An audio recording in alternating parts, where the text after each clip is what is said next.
Is that right? Okay. Yeah, it is. All right, we're back. All right, we're back. So we're going to... Oh, shit. Again. Not ready to be back. Right. Actually, what we're going to do, we'll get into this Charlottesville story that we're actually kind of not totally disappointed Yeah. with the fact that we didn't shoot yesterday, because had we been shooting yesterday, that would have been happening and we wouldn't have gotten to talk about it. So, right. What we'll do though, real quick, is we'll play a clip from just to kind of just what we're gonna put on the podcast.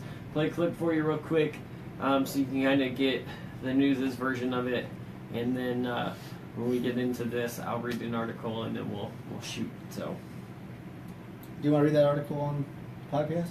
yeah. Okay. We begin with breaking news from Charlottesville, Virginia, where 2 people have been injured in an altercation with protesters who were out in force over the planned removal of a Confederate statue. And this ugly scene unfolded just moments ago. From what we understand, clergy members have just arrived at Emancipation Park. That's the site of that protest today, leading groups in prayer.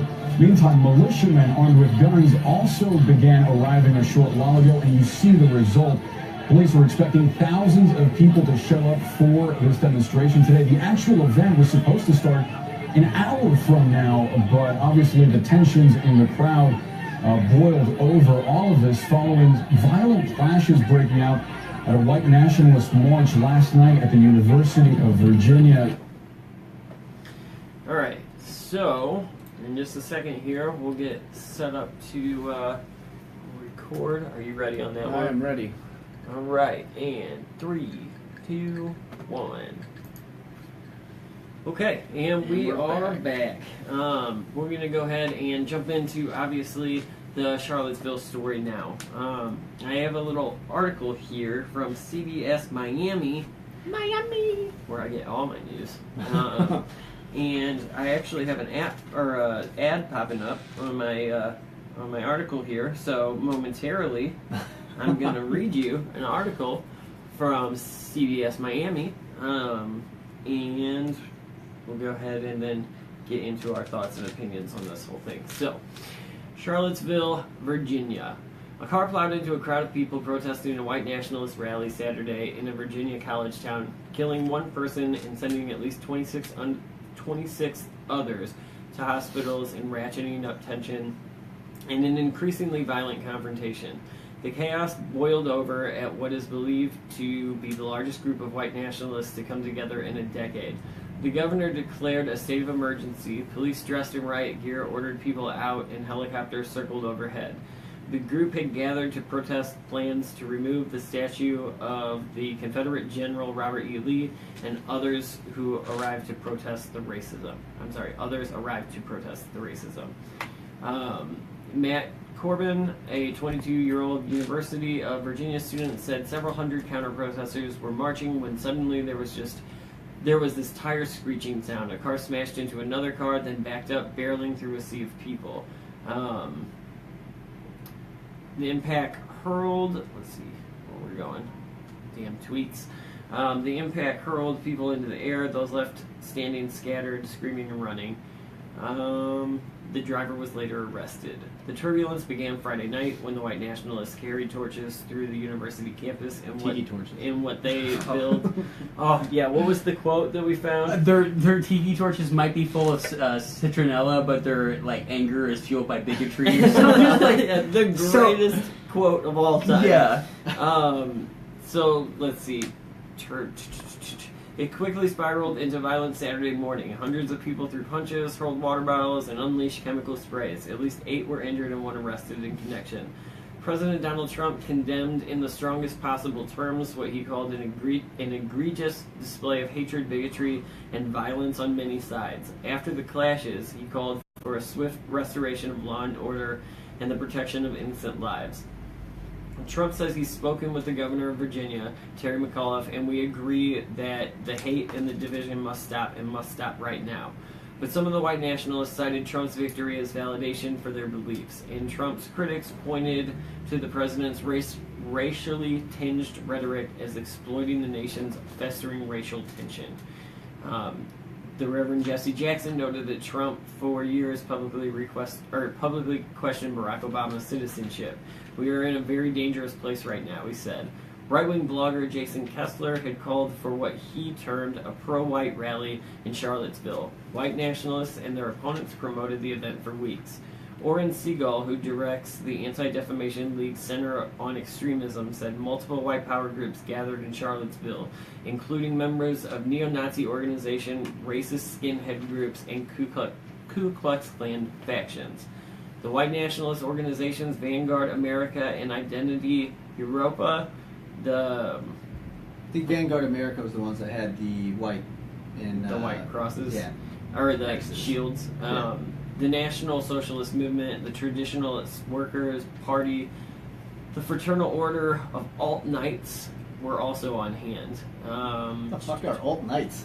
Listen, that's some kind of alt-right like knights? Tea Party offshoot. Or Klan offshoot is Yeah. what I would imagine. On the other side, anti-fascist demonstrators also gathered in Charlottesville, but they generally aren't organized like white nationalist factions. That's true. Many others were just locals caught in the fray.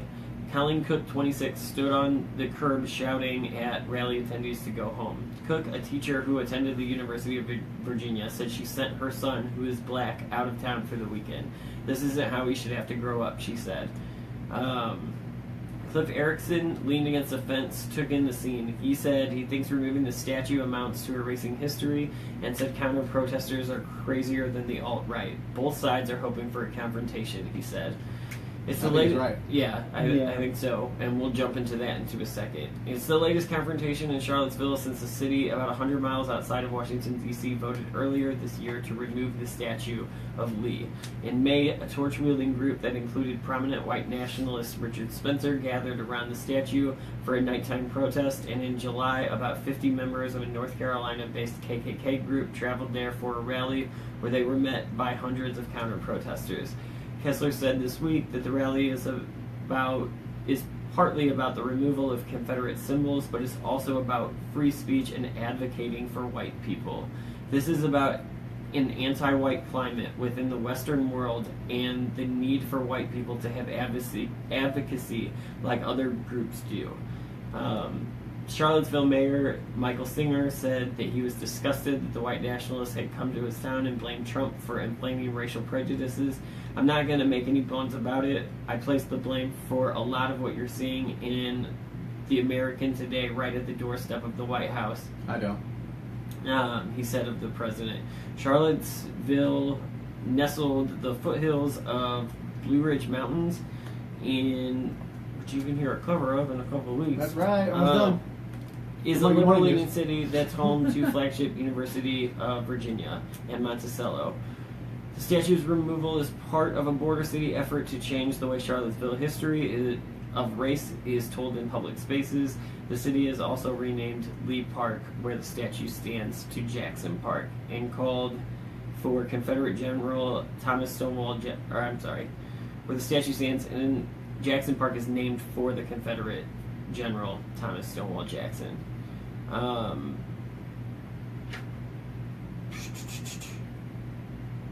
Yeah. Yeah, that's it. Basically, it says that for now the Lee statue remains. A group called the Monument Fund filed a lawsuit arguing that removing the statue would violate state law governing war memorials. A judge has agreed to temporarily block the city from removing the statue for 6 months.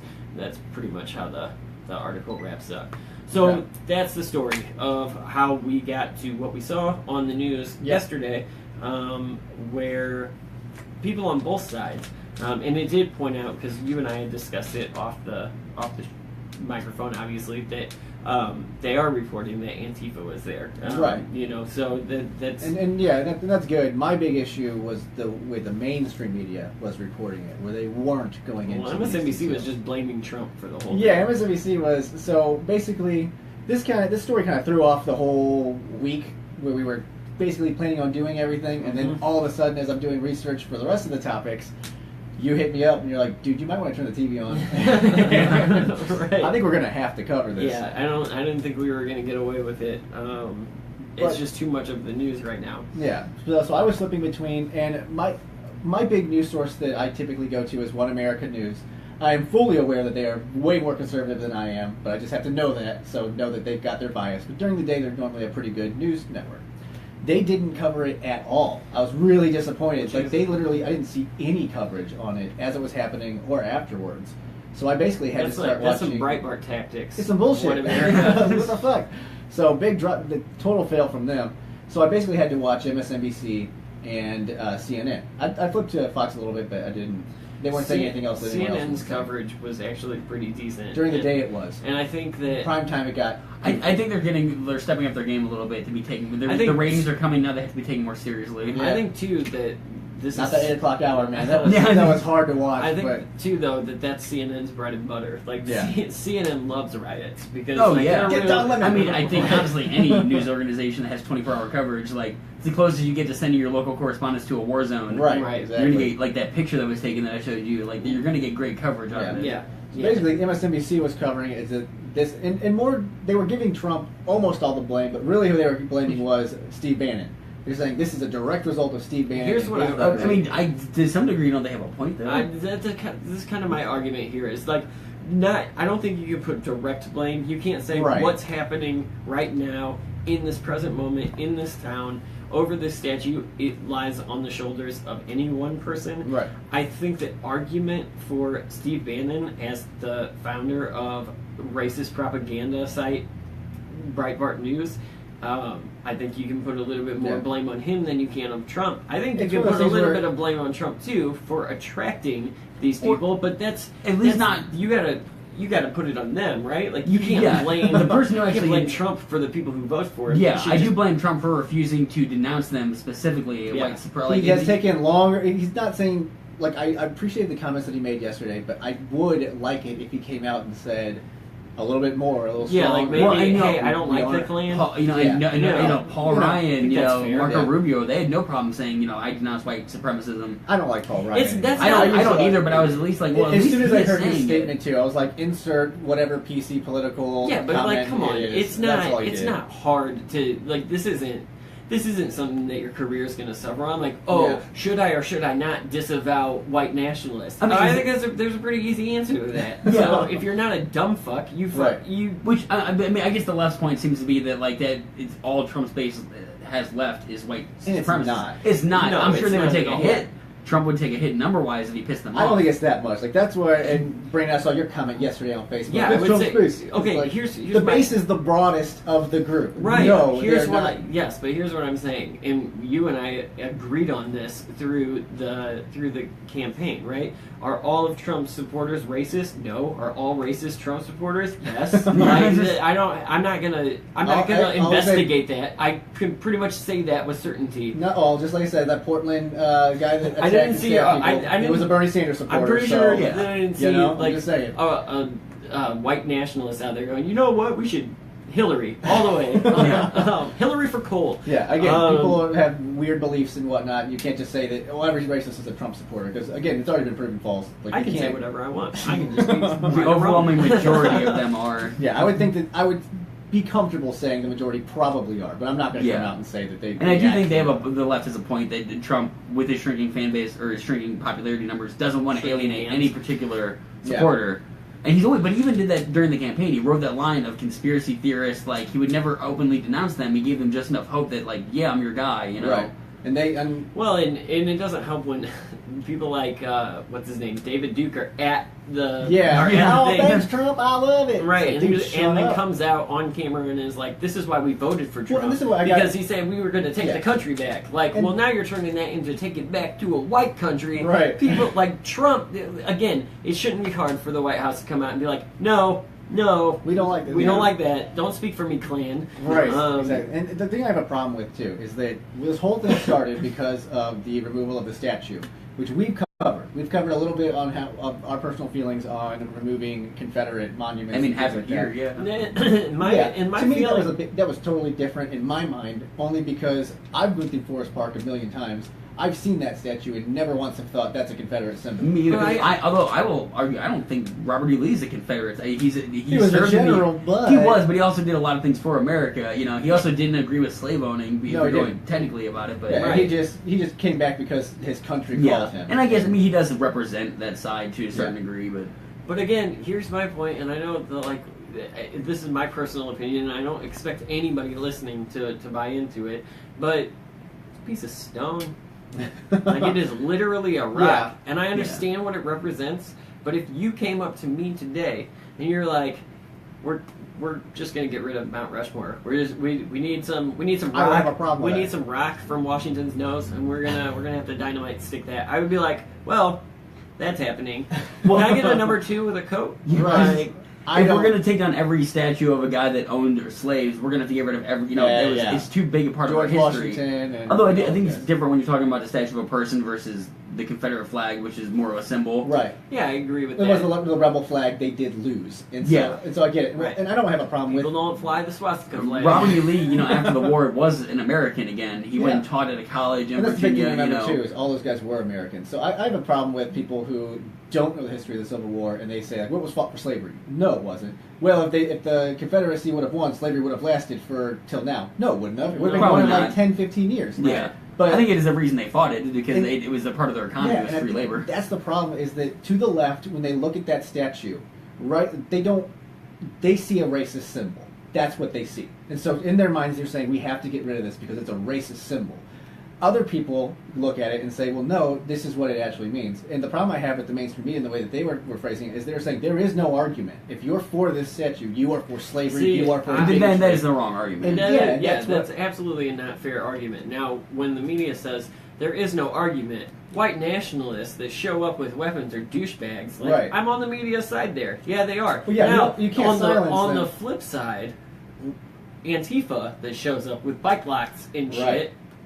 Same story. Right. The fact of the matter is, what happened yesterday, what happened this weekend in Charlottesville was, it wasn't initially it wasn't organized by white nationalists. It was organized by... the Unite the Right was right, but it was organized by conservatives to protest the removal of that statue. Then it got taken over by white nationalists. No, and I could be wrong here, but what I was looking into is it started from the Unite the Right protest, which was organized by white supremacists. That is how I read it too. Yeah. It was more or less started as a white nationalist. I have a huge issue with that because, first off, using the term Unite the Right, fuck you, I'm part of the right, and I don't like any of those things. I don't think most of the right would agree. So I don't like that. And then it also lumps in anyone who's just not for dismantling the statue, you are now a white supremacist because that's your platform. Yeah, and that's not true. Because the Civil War is my favorite part of history because I'm a Civil War buff. So I would personally, in the same way that the concentration camps are still standing as a testament to history, they didn't tear them down. They let them stand, and now you can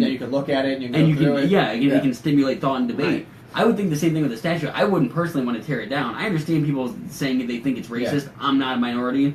Right. I don't know what they feel when they look at a statue of a white, person who fought against their rights. Yeah. To me personally, and I think I fall kind of where you guys fall. But when I look at the statue, I don't have a problem with it. I don't either. I also think too, and when we talked about the statues the last time we talked about them, that if history had played out the way that it does in almost every other country, these would have been taken down at the end of the Civil War. That's the first thing you do is you take down the losing side. The problem was that these were Americans. So as soon as they lost, they became Americans. To me, it's almost it's very interesting that I feel like people pretend that they have stronger feelings about this than they actually do. It's 2017. Right. It's 100 or 200 years later, 150 years later, whatever.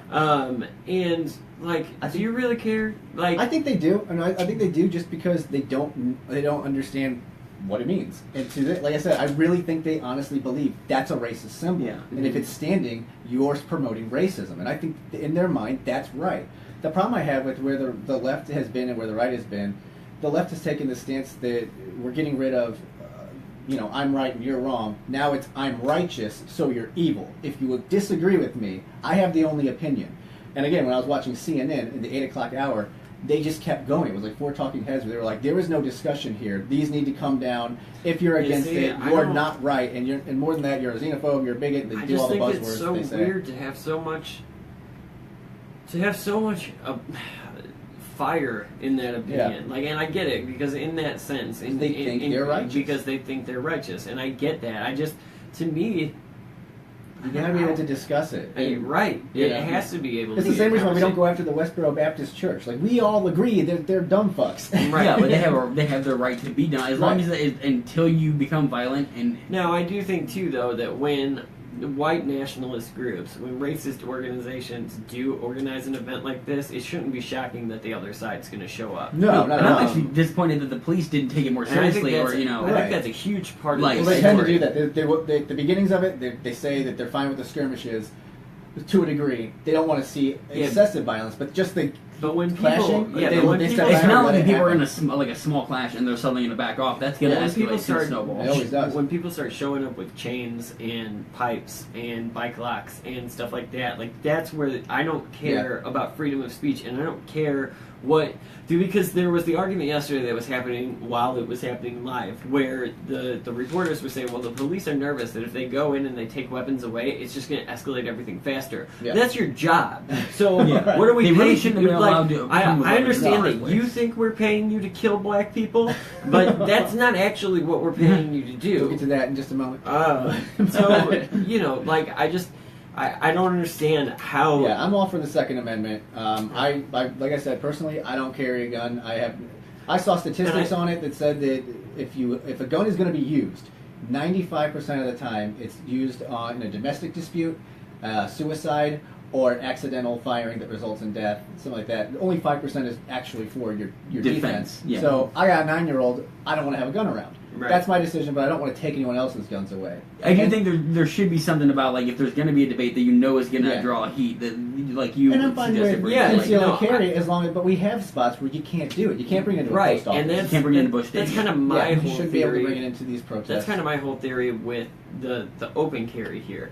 You're not allowed to bring, you're not allowed to open carry at a theme park. You can't walk into Disney World with a gun and be like, well, it's my Here right. it is, Like, yeah, well, your right is waived here. And both So I sides, think Black that- Lives Matter and these white supremacy groups, are carrying around assault weapons. And this legally. was a public park, right? Yeah. So there's an argument to be made that this is government property anyway, and well, there they have a shouldn't- permit. So okay. when you get a permit, basically I it gotcha. becomes your space for the Okay. allotted time, and Again- of which you do have the right to. But carry again, it. I think that is in its simplest term, that restriction itself is absolutely I'm justified. fine with that. That's the Republicans saying, "Okay, big government, go in." Right. It's you like, know, you don't get yeah, to take it down. when you know that thousands of people who are vehemently, Yeah. theologically against each other, or Yeah. show up for an event. It's okay to say, all right, well, we're restricting what you can bring. Right. So.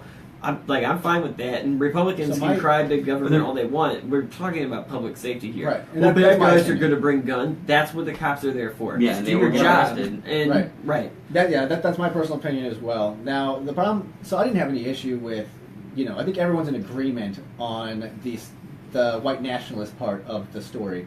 My issue was the way that the mainstream media and social media and other places were covering the other side of it. So they maybe mentioned that Antifa was there, that Black Lives Matter was there, but they didn't talk about how they were doing violence. And again, they've been ignoring, the mainstream media has, for the past 9 months. And so they want to put a magnifying glass and say, this is the right. This is everyone on the right. If you voted for Trump, this is I you. don't think that they and then did, they just though. ignore I the think rest you're of the other. assigning what they...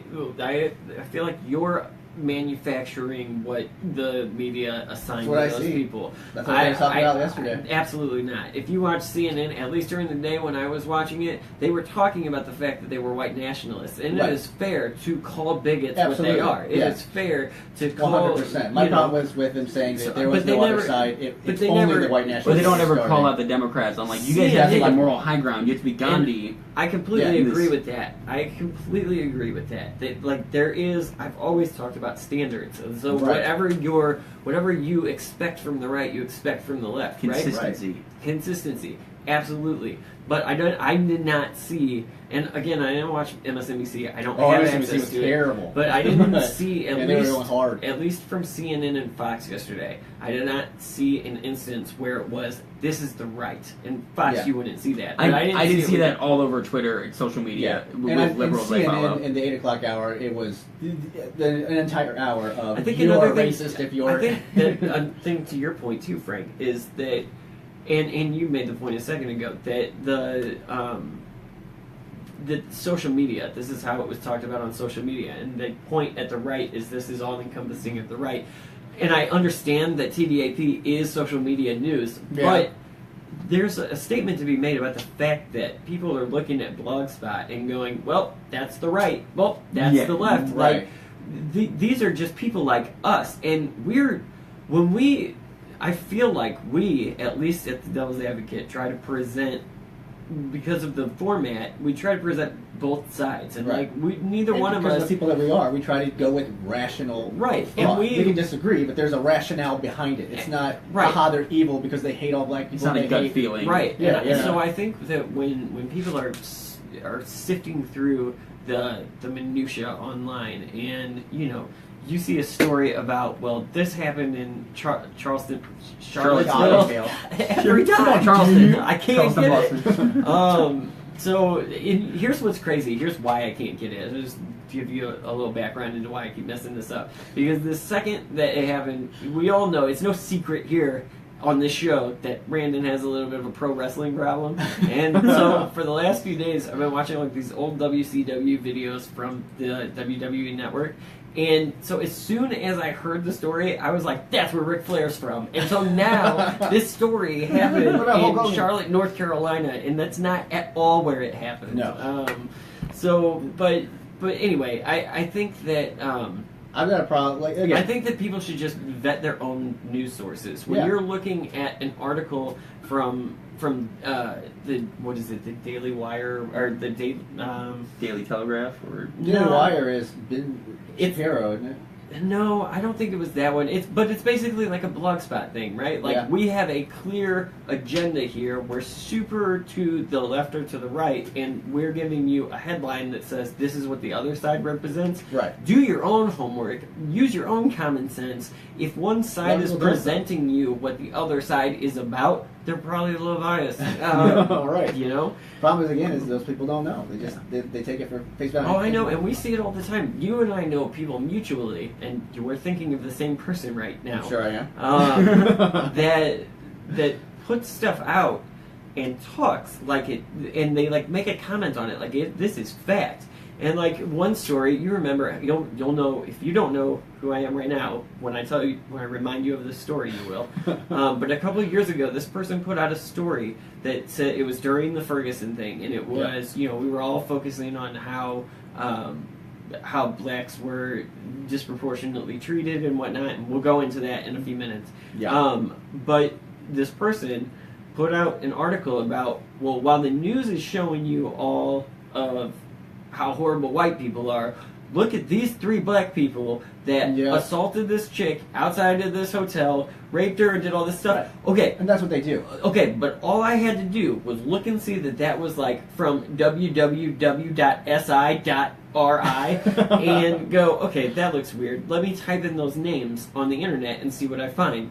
Those people are real people who don't have criminal records. The story is completely made up. A simple Google search allows you to find the correct information, but we have people out here that see these things, read a headline, and just post it out there, and now you have this idea, if you're looking at Charlottesville based on what Facebook said, this is the way the story unfolded, and that's not accurate. And I would say that kudos to CNN, at least CNN, who I thought during the day did a good job. During the day, they did do a good job. They fell apart. It's still better than Alex Jones calling it a false flag operation while it was happening. Yeah, dude. That's got to set a record for time being an asshole. I was literally still watching people get hit in the head with pipes and shit, looking for the soundbite that we were going to play into the show, and as I was going to pull it, the 4th video down on YouTube was, this is staged by the government.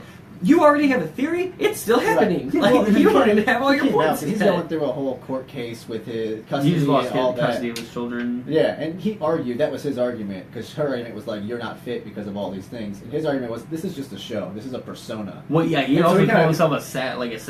Like, he's just saying, like, I don't actually believe any of this stuff. Yeah, but his fans do, though. That's the problem. That's very dangerous. But it's like a Rush Limbaugh type of... That's what leads to a guy walking into a pizza place with a rifle, because someone takes that way too Here's seriously. the difference, though. I would not do Rush Limbaugh the disservice to put him in the same category with. I always thought he was a I would put. I think he's a piece of shit, but he's more of a journalist but he in is terms more, of. yeah. Alex Jones is a snake oil salesman. Yeah. That's all he is. I would put Rush Limbaugh in a category with Sean Hannity, with Glenn Beck. But I would not put Alex Jones in that because Alex Jones I would put in a category with Michael Moore, or Milo Yiannopoulos. Yeah, someone who's just so blinded by his side, he's willing to make up or overlook. Well, and their entire goal is to be provocative. It's not to actually tell you the news or give you information. It's to be as provocative as they possibly can because that gets ratings.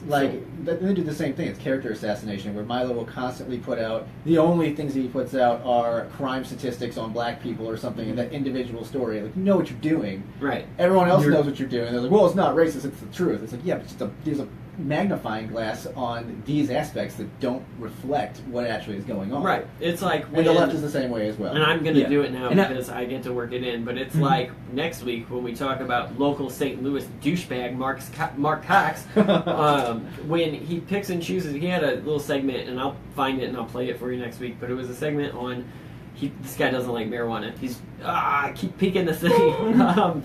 He is the Jeff Sessions of St. Louis, and so he uses these statistics where he's like, well, did you know that since Colorado has legalized marijuana, that the black market for marijuana has gone up? Well, yeah, no shit. That's how math works, dude. Like, well, they're shipping it to other states that all these states around legalized. Don't have legalization. Of course, it's going to pick up. Now you've just introduced supply, and there you go. Now we have two choices. We can go back to the way it was, where it wasn't working, or we can legalize it in all 50 states and figure out how to monopolize or make money on it. Right. You can all put you do is make it cheaper and cut out one distributor across the border. Right. That's all you did. You can put a magnifying glass on any stat you want to make it look like whatever you want, but the fact of the matter is, if you scale back a little bit, you see the full story. And like I said, when it comes to these riots, that's what I think they're doing. They're ignoring the 9 months of liberal, far left liberal violence. But is it fair? Fair when now I agree with you to an extent, but I think here's where the real test comes in. It's Sunday right now. This happened on Saturday. If on Tuesday or Wednesday or Friday of this coming week they're still only pointing out then I agree with you. What I don't think that they have a responsibility to do is to say, this is happening live right now. We're watching this. This is why it started. But let's keep in mind that 6 months ago, this happened at Berkeley. I don't think they have a responsibility because they're reporting the news, and the story that's happening is the story that's happening. I'm saying the violence that was happening there by Black Lives Matter. I agree with you. I ideally would like to see every media organization come out and decry violence, no matter who's committing it, while it's happening. And I personally would encourage the left, like, stand back, let them look like assholes. And that's how you change opinion. You don't change opinion through violence. You change it by, a peaceful protest, letting yourself get hit by hoses. That was your point that you said to me a few days ago. Was that you had said to me that it's one thing to, in the 1960s, for the Black Panthers to be upset about the way that black people were being treated. It's another thing when Malcolm X comes out and says, "So we'll kill white people." Yeah, like that's not the you proper can't decry response. them for doing the thing that you're encouraging to do. Yeah, right. Yeah. And I do see that there are a lot of people on the left that I see daily, this like, let's kill them mentality, but they want to kill them for being violent or for being bigamous, bigamous. It's all right. Racist. Bring them all in. Yeah, but it is like consistency. That is the ultimate thing we need. Everyone needs to not be so hypocritical, which I guess is inherent in all people. And again, it's getting the facts wrong, presenting them incorrectly, and then not correcting yourself. So whenever the big thing with MSNBC and CNN last night was they were pissed off that Trump said violence on both sides. And they were saying that's wrong. I saw Van Jones' argument. Oh man, that was. I've praised Van Jones before, and the whole time I was didn't have a problem with it. Oh my god, I didn't have a problem with it if he'd have said the words white supremacist or If he'd have said those words, I wouldn't have a problem with it at all. I think they do have a point, and the longer he continues to refuse to say those words, the point is going to grow. Yeah, and I think I think in that same respect, the issue yesterday that I had while this thing was going on. There was CNN. I thought again, we keep talking about the middle of the day, but at least when it was happening, the live coverage was good. Because your bias ass. I texted you and said you might want to turn on TV, and you're like, let me guess, the bad guys are all wearing Trump T-shirts. They haven't even said anything about Trump. But that's the narrative, and that's my problem. Is that I feel that when you watch CNN and MSNBC, they have a narrative that Republicans are bad, they're evil, they're racist, and so that's what they were reporting yesterday. Which this was the best evidence for it. Like there were Nazis out there. Right. My problem is whenever you look back at the Portland stabber and whatnot, him being a Bernie guy, it was reported this guy supports Trump, and then you lose interest after 5 days, and they never go back and say, "Oh, by the way, they did actually." Very, very quickly. Within the same day, I promise you, within the same 24-hour news some cycle. cycles did. A lot of news cycles did. Dude, they didn't everybody. go back and update That was their like article. the whole point of the whole talking point of the right was this was a Bernie guy. This was a Well, you Bernie didn't guy. know that until like after the 48-hour news cycle. That's my problem. Is they didn't. A lot of news cycles didn't go back and do it. They did a new article, but the peak interest was gone. That first 48 hours, you're we were wrong. getting peak I'll interest. look it up. Yeah, and And if you don't edit that after the fact, people can still click on that link. I don't and they'll get the disagree. wrong I don't information. And that's disagree. if you look at I my don't- Twitter is full of examples of them not fixing articles. Update it, dude. I don't disagree with your point, but I do think you're wrong on this story because I really, really, honestly believe anytime that a story like that happens, everybody goes to that person's Facebook page. They would have known he was I a couldn't Bernie find supporter. I think they took it down. Because Yeah. I mean, I went looking for it. I they couldn't interviewed find his it. mom, and his mom even said that she didn't realize, she thought it was a Trump rally. like a Trump rally. So there is that, the media is blaming Trump. I mean, to a large degree, a lot of the people that showed up there were there because of Trump, and they think that this is like, it's kind of bolstered their... It's the largest, and here's largest the thing, gathering of white no supremacists. matter what you want to say, under Barack Obama, George W. Bush, Bill Clinton, Ronald Reagan, Jimmy Carter, white supremacists didn't show up in the streets in the thousands. And here's what I think about that. So I think Trump that, is emboldening these people. this is where I'm going to disagree with you. I don't think Trump is emboldening Those people. Those people. I think that it's a unintended consequence. And the way that I always describe this is when it comes to the immigration debate with Barack Obama. So Barack Obama says, we're going to do the Dreamer Act. If you're born here, you don't get to be deported. That's a policy that we like. And it's also one, even as a Republican, I agree with.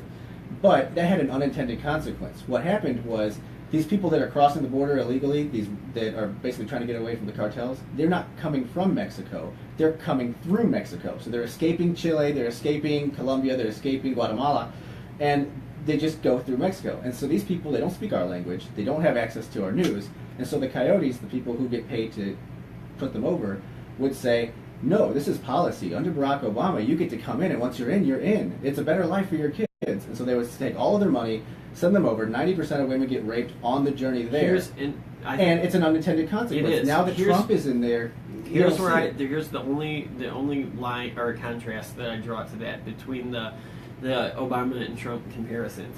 If somebody had came to Barack Obama and said, this is what the coyotes are doing, do you have a statement? He would have said, they should not do that. Well, that's another hypothetical. I'm sure they really? told you what You're was going to happening. play the hypothetical card on that I'm sure one? Barack Obama knew that everything that I just said was true. Hypothetically, Barack But he Obama would've- doesn't really care I that don't much. remember of a But he statement. would Johnny have Cash spoken or out anything. immediately versus, and I think I we'll don't see remember a this. statement on it. We'll see this in the coming weeks as this boils over. I don't remember If a he- question on it. Well, I don't know. Because what we do have evidence of is people asking Donald Trump, what To do you think disavow of, and all that. And he has But again, when it comes to emboldening the racists, I think that is Trump's unintended consequence for going after PC culture. Because he did. And that was something that I supported him on. I said, no, I can't stand this political correctness. But because of that, an unintended consequence was bigots and the white supremacists did get emboldened. And they got to say, well, we're just being anti-PC. Right. And it's not true. So it's an unintended consequence. Which was the entire argument that you and I had through the entire Well, they're saying that campaign it's because of they're Trump. using PC as an excuse to be racist. Exactly. But I don't like assigning the blame on Trump, saying it's your Not, fault. I wouldn't say necessarily now it's his fault, but if we go months and months of these kind of clashes and he refuses it's absolutely to, the same. The damage is done. We've already gone against PC culture, and they're going to keep using that as an excuse. It's absolutely the same as saying that because some news sources are not reputable, all liberal media or anyone that talks against me is fake news. No, I'm not going to say that far. It absolutely is. How is that the same? How is it not the same? Like you're talking about PC culture, you're bringing up fake news. Right. What we're talking about is using the excuse of Well, no, I'm not being racist. I'm being politically correct. It's Right. exactly the same as being like, well, that story was fake, so probably the whole organization is. Well, Like, I guess that's a bit of a when you say you want to stretch throw out there. political correctness, I think I know what you're saying though, because like political correctness is also not using the N word. Yeah. Political that kind of correctness. lumps You have into to, it. I don't want to say woman hole cover instead of manhole cover. I think that's too far. But I'll agree. I shouldn't say the N word. It also sounds much worse. Like if you said woman hole cover it. Right. Yeah, it almost sounds I'm like just gonna jump in the woman hole real quick. Like, Right. But I think when you just lump in all PC culture, like that is really you have to pick and choose. There are some that is racist. There's some that's just I think idiotic when you try to Right. change certain words But I think because it offends one person. I Right, think, exactly. But that again, that was the consequence that now people are going to use that. Right. But I don't like when they assign blame on Trump, saying it's your fault because you wanted it, and now this is happening. No, I mean, No. everyone else in his cabinet came out and openly denounced it, and I think Yeah. they have a point that he needs to, but he needs to do more. Yeah. yeah, and we'll see in the coming months if he doesn't. they're- responsibility Yeah. to either disavow it or embrace it. Yeah. Yeah. It's not that hard. Like, You need to do pick something. And it would pick be a pretty- side. Are you a bigot? Or because I don't believe that he is. Right. So like, I don't know why Looking at he his would life embrace and the it. people that he's hired and everything else, he doesn't I mean, he- reflect. I mean, I think He he's loves really. Mexican I think he maids. puts. I think he thinks everyone is shit besides him. I don't think it's a race thing. Yeah, it just Right. comes an individual. So So there's that. Again, to kind of sum it up, I think everyone's in agreement. Fuck white supremacists. right. I also think that I would like to see more agreement with fuck any type of racist group that goes out and propagates ideas that Yeah, we're better. I think. because I of think. our I think we race. need a good public debate about what. Are we going to allow statues like this? Because I'm a liberal Yeah. that would be okay with the Robert E. Lee statue. Me too. I was Yeah, okay well, with the conservative, yeah. Forest Park statue. Yeah, me too. Yeah. But no, it's I an agree. interesting debate to have. To where do you draw the line of Yeah. offensive art? Well, and I think really when you draw the line, and what we said on the last time that we talked about it, is I think that financially is where you draw the line. If it makes sense to keep or remove something, Yeah. that's where you should draw the line. Yeah, I I think worked it's also with- telling though that the fact that we won the North won the Civil War and they didn't remove these statues. They No. invited these people in, let them keep their culture, let them keep their statues and their heroes. Maybe there's a lesson to be taken about that of turning the other cheek, and you Yeah. know, our morals will march on. We'll become more Yeah. liberal as we go, or And whatever. again, we have to have that debate because I really truly believe they think that this is a racist symbol, and that if you say, well, there is no debate, then you're not going to be able to change their opinion, and then there is no other solution. So to say that Trump is the reason for the rally, no. No. They made an order saying let's remove this statue. That's the reason why the rally started, and then everything else went crazy. Right. No, So- I agree with you. So, We're also, I think, spending too much time there, like, what is the cause of this problem Yeah. versus how do we solve this problem, which we Right. probably should be talking about I think more. how we solve it is debate. Yeah. And that's why I had an issue with CNN and all the other people saying, no, there is no debate. This is it. And I was like, no, dude. like, No. I don't see nearly enough historians being asked the question, like, do you personally find these Right. statues offensive as a historian? right. Which, yeah. but that would at the be- end of the day, I think everybody has their own feelings on it so much that I don't think being told by an expert what we should think about it is going Right. to change anything. People aren't going to change how they think about Well, a it big because argument is the historical context to it. Right. It'd be I- nice to have a I understand historian that. come out and say it. I just don't know if it's sellable. Yeah. So, but I think on that note, that pretty Yeah. much does it. In just a minute, we'll get back into another racist group called the police. So.